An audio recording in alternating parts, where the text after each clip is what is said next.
and thank you for tuning in. Today's video will be covering the subject of pre- and post-market trading. When trading with Lightspeed, you'll have access to trade from the hours of 4 a.m. to 8 p.m. Eastern Standard Time. If you're going to be trading pre- and post-market, you'd be trading either between the hours of 4 a.m.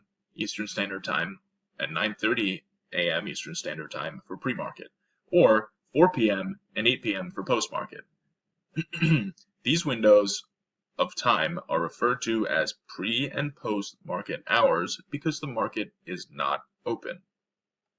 If you like to use charts while trading, be certain to have your chart configured to display pre- and post-market hours.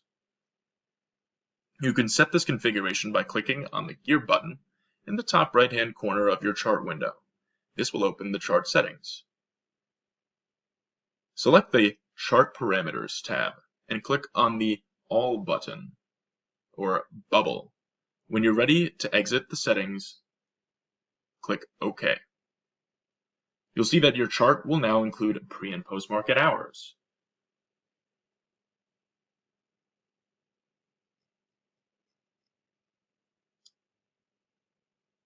When trading pre- and post-market, it's important to note that your orders must be limit orders and they must be sent to an exchange preference route rather than our smart route.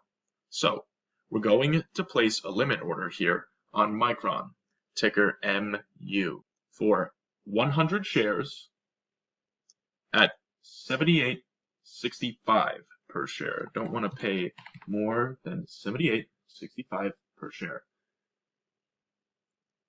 And we're going to send it to the NASDAQ.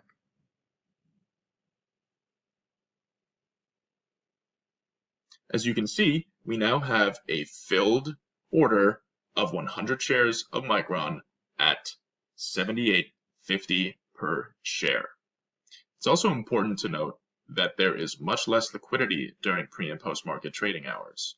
This could contribute to large and sudden swings in share price, as well as your orders not being executed or only getting partially filled. For further information, we do have an extended hours disclosure available on our website.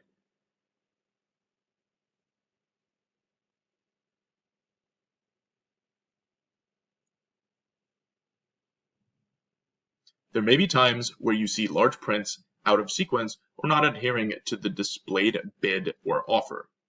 The ADFN, or Alternative Display Network, is separate institutional type facility used for trade reporting. It is only accessible for institutions and market makers for trade reporting, which can have various conditions attached to them. They don't adhere to the NBBO, or National Best Bid and Offer, SEC regulation, as the trades could be late reports, negotiated trades, block trades, or other conditions. They're not required to follow the same order handling and printing that exchanges are, because it is a separate facility for trade reporting. If you use our block trades tool to monitor volume and movement in stocks during your pre- and post-market trading, the large prints you see here are done off of the exchanges and through the ADFN, which, as mentioned before, is the Alternative Display Network. Please be aware that there is nothing that individual investors can do to interact with or be part of these trades directly. The condition of Form U on the time and sales indicates the trades were done out of sequence. They have a longer period of time to be obligated to report the trades after they occur. For more information on the ADFN, visit the FINRA website. If you're trying to use your custom orders during pre- and post-market hours, make sure that the instruction is set to limit and that you have an appropriate route selected. Remember, market orders and the smart route do not work during pre- and post-market hours. That's all for now. Thanks for watching.